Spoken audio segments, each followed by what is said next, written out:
गहराइयों में उतरने वाले हैं। अक्सर ऐसा होता है कि भौतिकी के सवाल किसी अनसुलझी गुत्थी की तरह लगते हैं, जिनमें ढेरों अज्ञात चर और उलझाने वाले आंकड़े भरे होते हैं। लेकिन सच कहें तो घबराने की बिल्कुल कोई बात नहीं है। आज हम एक कुशल जासूस की तरह भौतिकी के इन बुनियादी रहस्यों से पर्दा उठाएंगे। हम देखेंगे कि कैसे सिर्फ कुछ गिने चुने सूत्र इस पूरे ब्रह्मांड की गति के सबसे बड़े रहस्य को आसानी से सुलझा सकते हैं। आज की जांच के लिए हमारा पूरा प्लान तैयार है। शुरुआत गति के समीकरणों को समझने से होगी। फिर हम भौतिकी के छिपे हुए सुरागों को डिकोड करेंगे। इसके बाद अंतिम वेग की गणना, कुल दूरी ज्ञात करने के तरीके और अंत में प्रक्षेप्य गति के सूत्रों पर चर्चा होगी। चलिए बिना किसी देरी के शुरू करते हैं। सबसे पहला पड़ाव है गति के समीकरण, जिन्हें हम अपना मैग्नीफाइंग ग्लास भी कह सकते हैं। असल में ये काइनेमैटिक्स समीकरण हैं क्या? आसान भाषा में कहें तो ये गणितीय सूत्रों का एक सेट है, जिनका उपयोग समय के साथ वस्तुओं की सीधी या रेखीय गति को डिकोड करने के लिए किया जाता है। जैसे एक जासूस के पास सुरागों को देखने के लिए खास टूलकिट होती है, बिल्कुल वैसे ही ये समीकरण काम करते हैं।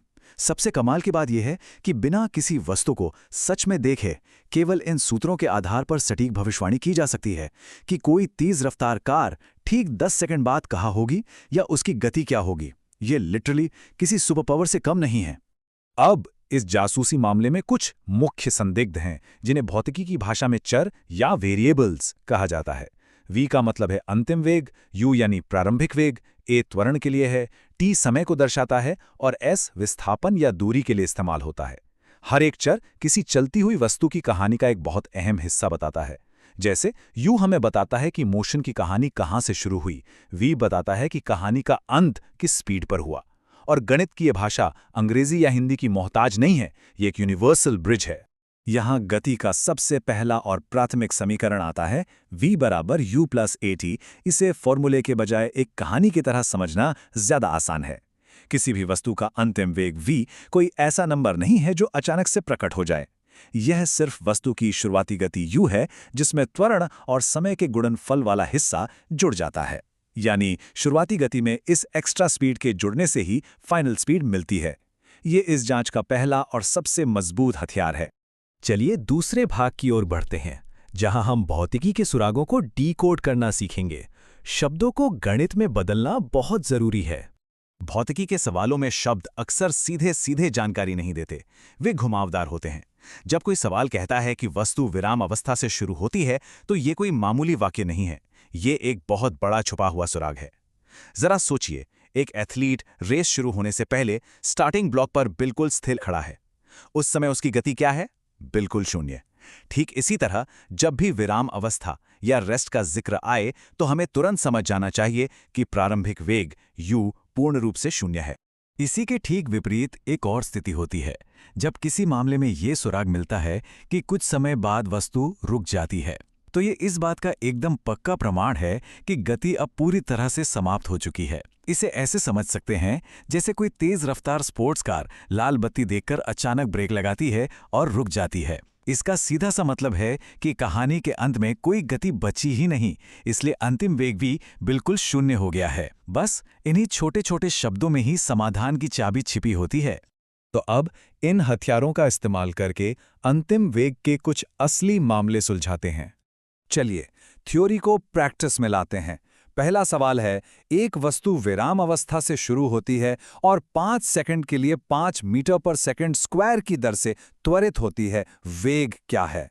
अब बिल्कुल एक जासूस की तरह सोचने का वक्त है। इस छोटे से विवरण में ही वो छिपा हुआ सुराग मौजूद है जिसकी बात हमने अभी की थी, विराम अवस्था। हमारी जांच की शुरुआत यहीं से होती है। इस गुत्थी को सुलझाने के लिए हम v = u + at का इस्तेमाल करते हैं। चूंकि वस्तु विरामावस्था में थी, इसलिए u हो गया 0। अब हमारे पास एक्सेलरेशन 5 है और समय भी 5 सेकंड है। तो 0 के शुरुआती वेग में जब 5 और 5 का गुणनफल यानी 25 जोड़ा जाता है, तो हमें सीधे 25 मीटर प्रति सेकंड का एकदम सटीक उत्तर मिल जाता है। देखिए, सही सूत्र और सुरागों के कॉम्बिनेशन से यह पहला मामला कितनी आसानी से सुलझ गया। अब एक वास्तविक परीक्षा प्रश्न की ओर बढ़ते हैं, जहां कठिनाई का स्तर थोड़ा सा बढ़ जाता है। सवाल है, यदि 20 मीटर प्रति सेकंड के वेग से यात्रा कर रही एक ट्रेन 5 सेकंड के लिए 4 मीटर प्रति सेकंड स्क्वायर के समान त्वरण से गुजरती है, तो उसका वेग क्या होगा? इस मामले में ट्विस्ट ये है कि ट्रेन पहले से ही मोशन में है। यहाँ विरामावस्था वाला रूल काम नहीं करेगा। कहानी की शुरुआत शून्य से नहीं बल्कि 20 मीटर प्रति सेकंड के शुरुआती वेग से होती है। उन्हीं भरोसेमंद स्टेप्स को फॉलो करते हुए हम इस नई स्थिति को भी हल कर सकते हैं। प्रारंभिक वेग 20 है। इसमें त्वरण 4 और समय 5 के गुणनफल को जोड़ना होगा। 4 को 5 से गुणा करने पर 20 आता है। अब इस 20 को शुरुआती वेग 20 में जोड़ने पर कुल 40 मीटर प्रति सेकंड का अंतिम वेग प्राप्त होता है। समीकरण बिल्कुल वही है, बस हालात और आंकड़े बदल गए हैं, लेकिन हमारा लॉजिक हमें बिल्कुल सही उत्तर तक ले जाता है। आगे बढ़ते हैं चौथे भाग पर, जो है कुल दूरी ज्ञात करना। ये किसी मल्टी स्टेप मिस्ट्री से कम नहीं है। अब विस्थापन यानी तय की गई कुल दूरी खोजने की बारी है। यह एक ऐसा रहस्य है जिसे सुलझाने के लिए अक्सर सीधे सीधे जवाब नहीं मिलता। दूरी की गणना करते समय एक लॉजिकल फ्लो होना बहुत जरूरी है। होता क्या है कि कोई भी अज्ञात चर एक गायब गवाह की तरह होता है जिसे सबसे पहले ढूंढना पड़ता है। इसलिए सीधे फाइनल फॉर्मूले पर कूदने से पहले हमें त्वरण जैसे गायब हिस्सों की तलाश करनी होती है। यह पूरी तरह से एक स्टेप बाय स्टेप प्रोसेस है। हमारे सामने बिल्कुल वैसी ही चुनौती है। सवाल है, विरामावस्था से शुरू होने वाली एक मोटरसाइकिल 10 सेकंड में 30 मीटर प्रति सेकंड का वेग प्राप्त करती है। इस वेग को प्राप्त करने के लिए तय की गई दूरी ज्ञात कीजिए। यहां सबसे बड़ा ट्विस्ट पता है क्या है? दूरी पूछी गई है, लेकिन मोटरसाइकिल के एक्सेलरेशन का दूर दूर तक कोई जिक्र नहीं है। इसका सीधा सा मतलब है कि दूरी तक पहुंचने से पहले हमें एक और रहस्य सुलझाना होगा, यानी पहले त्वरण को ढूंढना होगा।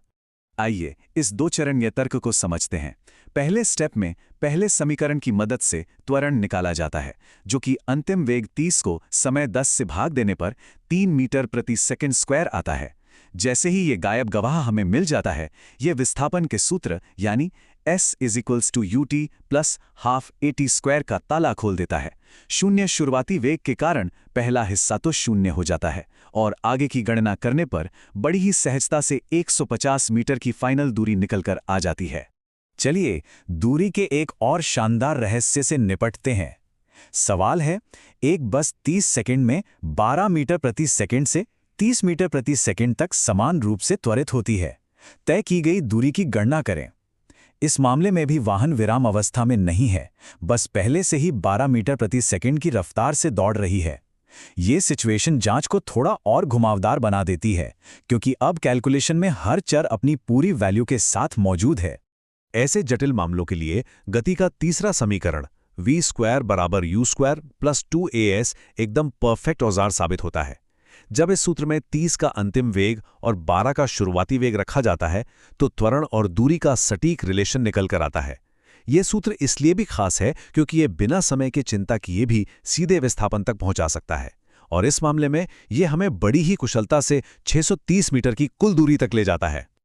अंत में अपनी टूल किट का थोड़ा और विस्तार करते हैं और प्रक्षेप्य गति यानी प्रोजेक्टाइल मोशन पर नजर डालते हैं।